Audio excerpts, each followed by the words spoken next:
नमस्कार, मैं हूं पूजा ज्योतिषी। कहा जाता है बच्चे देश का भविष्य होते हैं और उस भविष्य की नींव रखी जाती है स्कूल में। लेकिन नवीन प्राथमिक शाला तलैया टोला की यह तस्वीर कुछ और ही बयां कर रही है। आइए आपको दिखाते हैं ज़मीन से जुड़ी एक सच्ची तस्वीर। पहले तो आप ये देख लीजिए, जहाँ मैं खड़ी हूँ यहाँ पर देखिए पानी बह रहा है। अब आप सोच रहे होंगे कि ये पानी कहाँ से आया। आपको मैं दिखाती हूँ। पास में ही लगा हुआ ये खेत है, ये देखिए, ये पास में लगा हुआ ये खेत है यहाँ पर, और इसी के नज़दीक ये स्कूल है। यहाँ से जो यहाँ पर जो पानी भरा हुआ है, ये पूरा पानी बह के और यहाँ पर स्कूल में यहाँ बाजू से ये निकल जाता है। यहाँ पर देखिए कितना कीचड़ हो रखा है, ये देख सकते हैं आप। किताब के चारों तरफ की स्थिति बता रहा हूँ। और इसके साथ ही यहाँ पर त्रिपाल लगा हुआ है और त्रिपाल के नीचे ये बच्चे बैठ के पढ़ाई कर रहे हैं। इस स्कूल में जो है 2 शिक्षक हैं और पहली से लेकर 5वीं तक यहाँ पर क्लास लगती है और कुल यहाँ पर 24 बच्चे इस स्कूल में हैं जो एक साथ बैठकर पढ़ाई कर रहे हैं। आपको और मैं आके अंदर से दिखाती हूँ, आइए। तीसरे में ये सर नमस्कार, नमस्ते। मैं थोड़ा बिल्डिंग दिखा सकती हूँ अंदर जी से? जी आइए। ये देख सकते हैं, ये एक वाइट बोर्ड यहाँ पर लगा हुआ है और ये देखिए ये त्रिपाल लगा हुआ है और इसके नीचे बैठ के जो देखिए बच्चे पढ़ाई कर रहे हैं। यहाँ पर 2 शिक्षक हैं जो ये बच्चों को पढ़ा रहे हैं। मैं अंदर से आपको कक्षाएं दिखाती हूँ कि किस तरह से यहाँ पर कक्षाएं जर्जर हैं। आइए, ये देखिए पहला यहाँ पे ये रूम है जो कि जर्जर स्थिति में है। आगे और दिखाते हैं हम आपको। ये देखिए इस कक्षा की स्थिति कितनी दयनीय हो रखी है। यहाँ पर देखिए ये दीवारों पे दरारें आ चुकी है। ये देखिए दरारें भी छोटी मोटी दरारें नहीं, देखिए कितनी बड़ी दरारें यहाँ पर दिखाई दे रही हैं। यहाँ से आप देख सकते हैं बाहर का नज़ारा भी स्पष्ट दिखाई दे रहा है। यहाँ से देखिए इतनी बड़ी दरारें हैं कि मेरा हाथ भी यहाँ पर चला गया। साथ ही यहाँ पर देखिए कुछ यहाँ पर पुस्तकें जो है बिखरी हुई पड़ी हुई हैं। ये बताई जा रही हैं कि पहली से लेकर 5वीं तक की किताबें यहाँ पर रखी हुई हैं जो बारिश के कारण भीग गई थी, लेकिन इसको यहाँ पर सुखाने के लिए रखा गया है। यहाँ पर देखिए कक्षा में एक खिड़की है और पास में लगा हुआ है खेत है जो कि पानी से लबालब भरा हुआ है। इस खेत से जहरीली जीव जंतु के आने की संभावनाएं बनी रहती है। ये छोटे छोटे बच्चों का स्कूल है, सोचिए कितना खतरनाक हो सकता है। और मैं आपको एक और कक्षा दिखाती हूँ आगे। ये देखिए यहाँ पर भी पूरी दीवारें जो है क्रैक हो गई हैं। यहाँ पर छत की स्थिति आप देख सकते हैं। सोच सकते हैं कि बच्चों के भविष्य के साथ कितना बड़ा खिलवाड़ हो रहा है। और आगे आइए, मैं आपको दिखाती हूँ। यहाँ पर ये है दूसरी कक्षा। ये भी, इसकी हालत भी बहुत ही दयनीय स्थिति में है। ये देखिए यहाँ पर भी क्रैक आ चुके हैं। ये देखिए यहाँ पर देखिए पुस्तकें जो है बिखरी हुई पड़ी हुई हैं और ये देख सकते हैं गैस ऐसी रखी हुई है। ये टेबल, ये थाली, प्लेट सब ऐसे रखा हुआ है।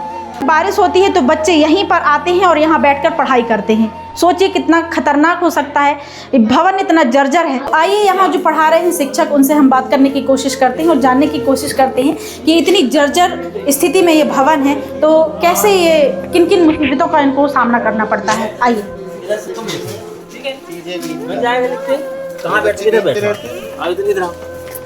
अच्छा या बुरा होना सभी के लिए एक जैसा ही होता है, इस पर हमारी सोच का असर भी पड़ता है। सर नमस्कार, थोड़ा सा बात करना चाहती हूँ मैं आपसे।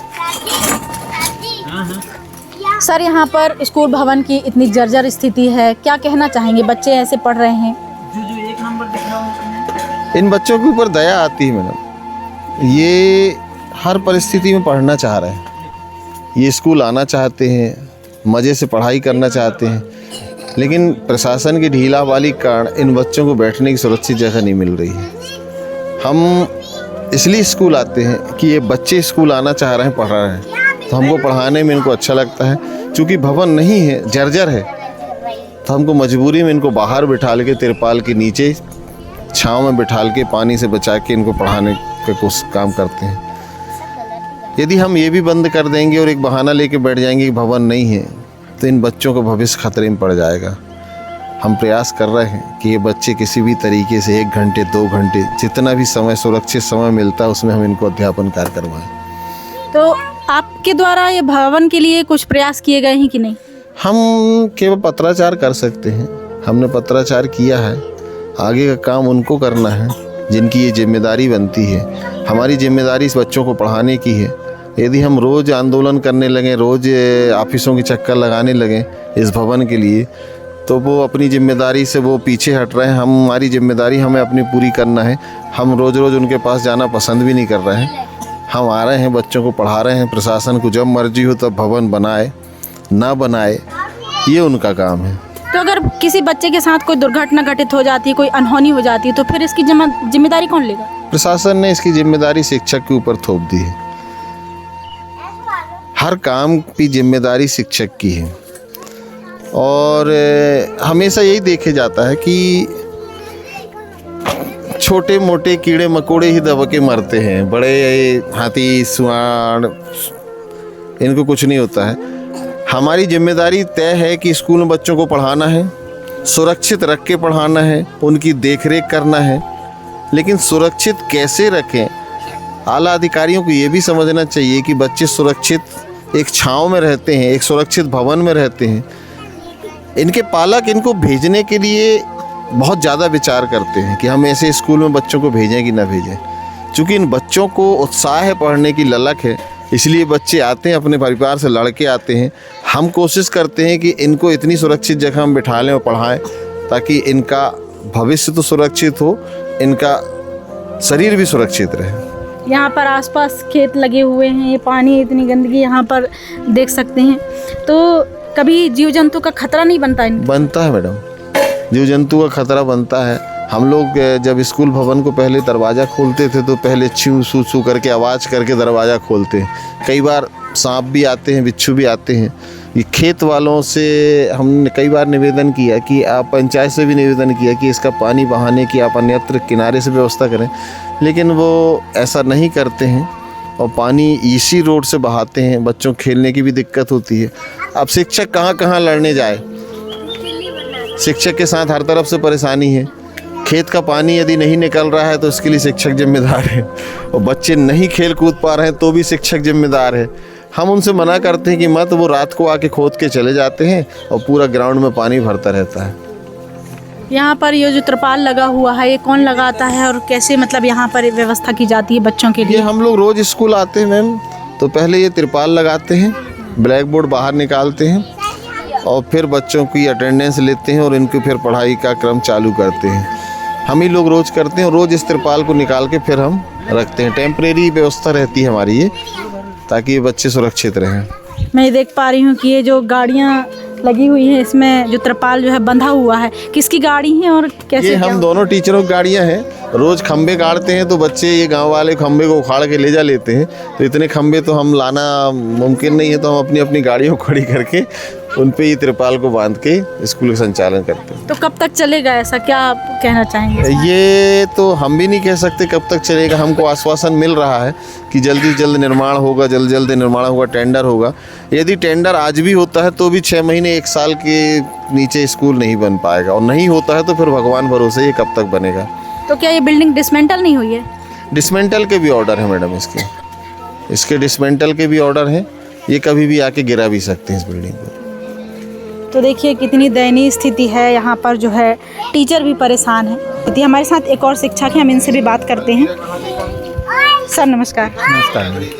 सर, क्या स्थिति है इस भवन की और कैसे आप बच्चों को पढ़ाई करवाते हैं और क्या क्या समस्याएं आपको झेलनी पड़ती हैं? मैडम, ये हमारी समस्या तो बहुत ज़्यादा है और हम बच्चों को बहुत मुसीबत से पढ़ाते हैं मैडम। कभी कभी हमारे आंखों में आंसू आ जाते हैं, हम इतने परेशान हो जाते हैं। गर्मी में, धूप में, बरसात में पानी गिर रहा है, झरझर पानी गिर रहा है, हम भीग रहे हैं, शिक्षक भीग रहे हैं, बच्चे भीग रहे हैं। लेकिन हम पहले तो जिम्मेदारी ये समझते हैं अपनी कि बच्चों को सुरक्षित रखें, उनको सुरक्षित स्थान पे ले जाएं। पहले यदि ऐसी कोई समस्या आती है तो हम तुरंत उनको सुरक्षित स्थान पे ले जाते हैं। और इसके बाद में फिर उनकी पढ़ाई भी हम करवाते हैं। बहुत समस्याएं हैं मैडम हमारे साथ में, और हम तो हर कंडीशन से लड़ने के लिए तैयार हैं, लेकिन शासन प्रशासन इस बात को गौर नहीं कर रहा है। आवेदन निवेदन भी कई बार दिया गया शिक्षकों के हम लोगों की तरफ से, लेकिन अभी तक ऐसी कोई सुनवाई हुई नहीं है। और बच्चों को अच्छी शिक्षा देना चाहते हैं और उनका भविष्य सुधारना चाहते हैं, तो हम तो अपनी जिम्मेदारी निभा रहे हैं, लेकिन आगे क्या होगा अब हम भी ये नहीं जानते। और कब तक स्कूल बनेगा, कब बनेगा, शाला का निर्माण कब होगा, ये हम कुछ भी नहीं बता सकते इस बारे में, क्योंकि ये ऊपर से हमें कुछ ऐसी जानकारी भी नहीं है। तो समस्याएं तो बहुत हैं हमारे साथ में। तो यहाँ पर ये जो बच्चे बैठे हुए हैं एक ही क्लास के हैं क्या? नहीं मैडम, यहाँ पर पहली से लेके 5वीं तक के बच्चे हैं, और अब हम मजबूरी ये है हमारी कि हमको इकट्ठा बिठाना पड़ता है यहाँ पर, ताकि बच्चे इधर उधर ना हो, किसी बच्चे को कोई परेशानी ना आए, कोई मुसीबत ना आए, वो इधर उधर ना हो पाएँ।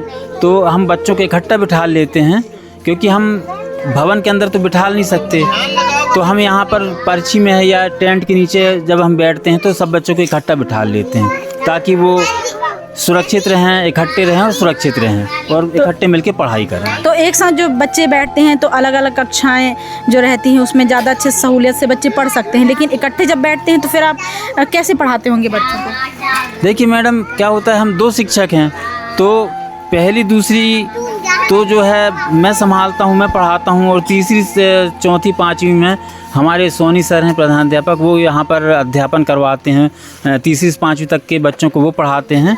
तो आप इकट्ठे बिठा लेते हैं, तो हम पहली दूसरी को मैं पढ़ाता हूँ और हमारे सोनी सर जो हैं वो तीसरी से 5वीं तक पढ़ाते हैं। तो इस प्रकार से हम कवर करते हैं बच्चों को। तो देखिए यहाँ के शिक्षक जो हैं वो भी बता रहे हैं कि यहाँ पर कितनी दयनीय स्थिति है, कितनी समस्याओं का भी उनको सामना करना पड़ता है। तो शासन प्रशासन से अनुरोध है कि जल्द से जल्द इस समस्या का समाधान करें। इन बच्चों को भीख नहीं चाहिए, इनको इनका अधिकार चाहिए। जिम्मेदार अधिकारी सिर्फ इस खबर को देखेंगे नहीं, बल्कि इन बच्चों के भविष्य के लिए कोई ठोस कदम भी उठाएंगे। तो कैसी लगी आपको ये सच्ची तस्वीर? कमेंट करके हमको ज़रूर बताइए, और यह भी बताइए कि इन बच्चों के भविष्य के लिए क्या बेहतर हो सकता है।